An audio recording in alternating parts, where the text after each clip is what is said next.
Hi, my name's Chloe and welcome back to another piercing video. I currently have 54 piercings and in my life I've had over 70, and in that time I've learned a lot about piercings. So in this video I'm going to be talking about piercing infection, how to prevent it, how to spot it, and how to treat it. Piercings can get infected for many different reasons, and there's a lot of things that you can do to prevent a piercing from getting infected. The number one thing is to avoid getting any piercing done with a gun. A piercing gun can spread a lot of germs and bacteria from one person to another, and the only way to fully clean a piercing gun is with an autoclave, which will melt a piercing gun. So if you're getting a piercing done with a gun, you could be getting all of the germs from every single person that's got a piercing done with that gun. And because of how fast a piercing gun pushes through, it can shatter the cartilage, which can raise the risk of getting an infection or getting your piercing rejected. And this can raise the risk of developing a keloid. A keloid, otherwise known as hypertrophic scarring, is damaged tissue. This is a tiny little lump,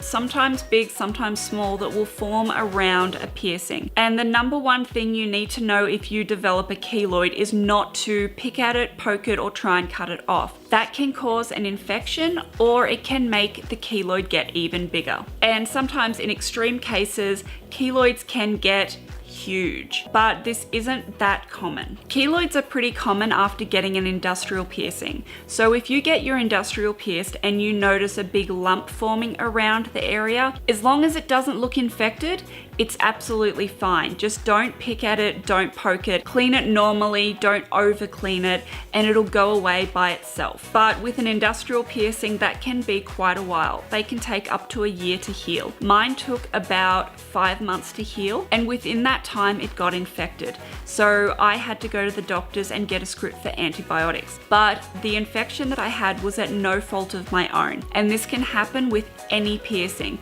You can be cleaning it the right way, and it can still get infected. A piercing needle is hollow, meaning that when the needle goes through, it's actually taking away part of the skin or part of the cartilage, and this is to make room for the jewelry. But with a piercing gun, the stud does not allow this. It just pushes straight through, and then the bar is nowhere near long enough for the swelling that you're going to get on your piercing. Every piercing will swell to an extent, and you want a long bar in it, which is not one of those tiny little studs that you'll get at a pharmacy or at Claire's. After your piercing is done, there are ways that you should and should not clean your piercing. Make sure to avoid any sort of harsh cleaning methods such as hydrogen peroxide, and avoid any sort of antibacterial soaps and ointments. Anything that's a gel or is a little bit oily can clog up the area, which is what you do not want to happen. You want your piercing to be able to breathe, and the best way to do this is use sea salt or saline solution. That cheap piercing spray that you get from drugstores, they do not work, so please don't use that stuff. It's not really gonna do anything. It's like spraying water on your ears. It does nothing. Over cleaning a piercing can cause an infection. If you're cleaning your piercing 3, 4, 5 times a day, you might think you're doing a good job, but what you're really doing is getting rid of the natural bacteria that your body needs to heal that piercing by itself. So unless it's infected, or if your body piercer gives you other recommendations, please don't clean it any more than 3 times a day. Make sure that you don't pick at it or poke it or try and cut away any scabs or dried blood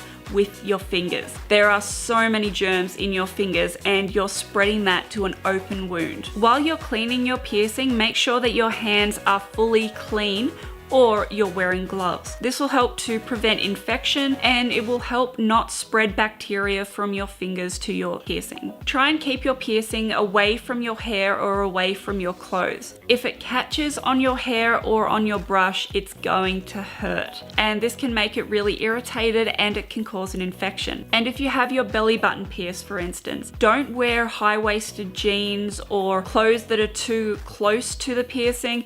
Try and leave it as open as possible. So don't wear tight clothes that are going to restrict it, or clothes that are going to make it sweat. When a piercing starts to sweat, that can cause an infection. If you sleep on your side and you want your ears pierced, get your piercing done on the side you don't sleep on. This can help reduce the risk of infection because you're not rubbing on it, you're not sleeping on it. It's not going to get as irritated as if you get it done on the side you sleep on. Believe me, I've done that before and it sucks. If you have an ear piercing, piercing that's been healed for a long time and it gets infected for no reason, that can still happen. Any piercing can get infected at any time, just as every single piercing can get rejected at any time. I have a few cartilage piercings that I got done with a gun, and every now and then they'll get infected or they'll get inflamed and irritated. So I either have to change the jewelry or just clean it a little bit and then it goes away. But it's not as common for ear piercings to reject as it is for surface piercings. And the last thing to know is the difference between infection and rejection. And sometimes it's difficult to know the difference between infection and rejection. Surface piercings, for instance, have a higher rate of rejection than other piercings. If you're cleaning your piercing the way you're supposed to and it's just not healing, and you've already sought advice from your doctor or from your body piercer, there's a high chance that that piercing could be rejecting. And if that's the case, unfortunately, there's no way to fix it. You have to take it out because a rejected piercing will never heal. If you have any questions or concerns, or you have your own advice that you would like to share, please write it in the comments. And if you like this video, please be sure to give it a big thumbs up. And if you haven't subscribed already, please do. Thank you so much for watching. I love you all, and I'll see you next week.